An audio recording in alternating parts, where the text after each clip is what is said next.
Hey everyone, welcome to this explainer. Okay, today we are unpacking a really profound psychological secret from the 20th century mystic Neville Goddard. Specifically, we're looking at why forcing our goals literally sabotages them. If you've ever hustled, grinded, and pushed for a specific outcome, only to watch it just slip further away, yeah, you aren't alone. There is this hidden mechanism in the human mind, a very specific period of mental stillness that is absolutely required for any deep change to take root. We're going to break down Goddard's concept of the psychological Sabbath, and trust me, mastering this can completely transform how you approach your ambitions. So let's just start with a question that has probably kept us all up at night at least once. Why do our deepest desires often fail to materialize? I mean, think about it for a second. You set a goal, you put in the hours, you obsess over the details, you try to control literally every single variable. Obsessively refreshing your inbox, checking your phone for an update, and yet, crickets. Or worse, everything actually goes backward. We are so deeply conditioned by our hustle culture to believe that sheer force of will and endless physical effort are the only ways to get what we want. But Goddard's writings flip this entirely on its head. He suggests that this exact act of anxious forcing is precisely why our desires elude us. We're essentially suffocating the exact thing we are trying to bring to life. And that brings us to a really foundational quote from our source text. Neville Goddard states, "The reason most of us fail to realize our desires is that we constantly condition them." Now, what exactly does he mean by conditioning a desire?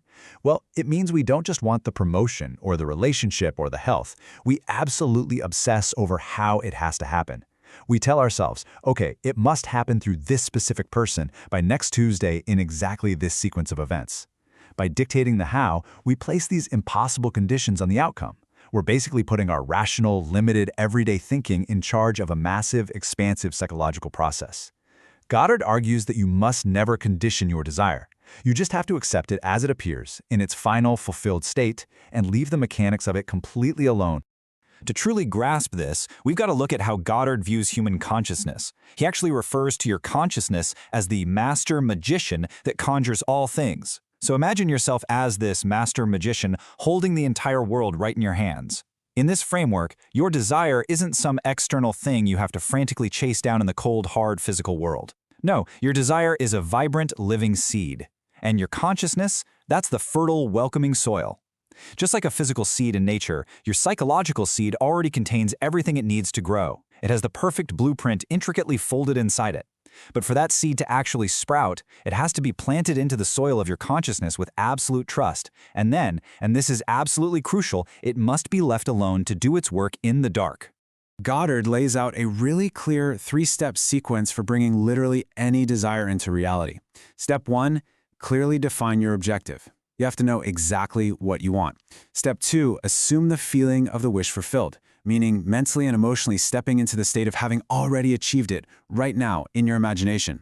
But it's step 3 that is the most critical, the most overlooked, and frankly the most misunderstood part of the whole shebang. Step 3 is to enter the Sabbath. If you skip this step, or if you kind of mess this step up, the entire process falls apart, no matter how perfectly you defined your goal or visualize your success. What's really fascinating here is how Goddard completely reframes the familiar biblical concept of the Sabbath. He teaches that these ancient texts are actually psychological dramas, not literal historical records. So in this light, the Sabbath isn't a day of the week. It's not Sunday, it's not Saturday. The Sabbath is a psychological necessity. It's defined as a period of mental rest and non-effort that simply must follow the psychological fixation of a desire. In other words, once you have successfully impressed your subconscious mind with the feeling that your goal is already a reality, you must enter a state of deep mental rest. You've done the work, the seed is planted. Now that quiet period of incubation has to begin. The Sabbath is literally the time made specifically for the manifestation to develop unseen. So, there's a pretty stark contrast between keeping the Sabbath and breaking it. Keeping the Sabbath means maintaining this profound mental stillness. It means walking through your day as if your goal is already an established, concrete fact. You are entirely unconcerned with the current physical evidence around you, and you definitely aren't worried about what others think. Breaking the Sabbath, on the other hand, well, that's waking up the next day filled with anxiety, it's frantically wondering how it's going to happen, it's obsessively looking for signs in your external world just to validate that your internal work was successful. Goddard explicitly states that signs follow, they do not precede. If you are out there desperately hunting for a sign, you aren't resting, and you are absolutely breaking your Sabbath. The crucial point to understand here is that doubt and anxiety create what Goddard calls a mental grip. Let's think back to that beautiful seed planted in the fertile soil. If you're constantly anxious about how it will mature, you are essentially holding that seed in a tight, suffocating mental grip. You're physically preventing it from ever taking root in the ground of your confidence. This grip includes things like forcing the how, panicking over timelines, and importantly, discussing your secret ambitions with others who might just project their own limitations right back onto you. I mean, imagine planting a seed in your garden, right? And then digging it up every single morning to see if it has grown roots yet. What happens? You kill the seed. And that is exactly what we do to our desires when we refuse to let go and rest. Doubt is truly the only force capable of destroying your harvest. In our source texts, Goddard points to the phrase, "it is finished."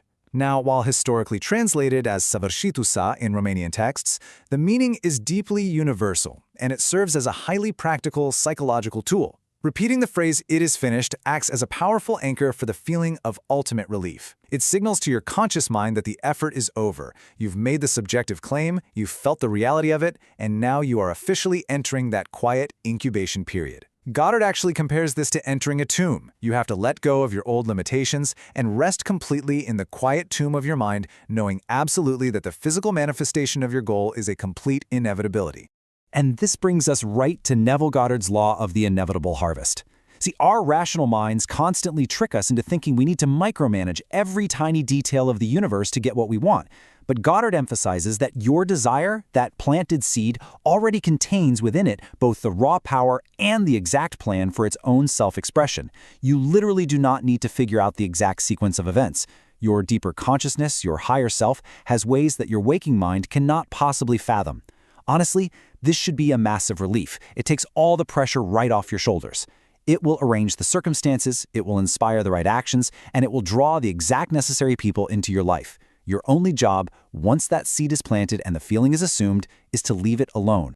So how do we practically maintain this elusive state of rest in our super busy, everyday lives?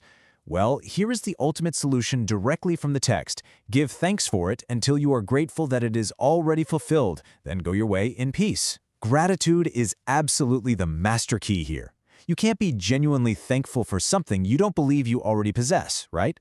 By cultivating a deep, quiet sense of gratitude for the manifestation before you see it with your physical eyes, you effectively lock yourself into the Sabbath. You walk in total peace.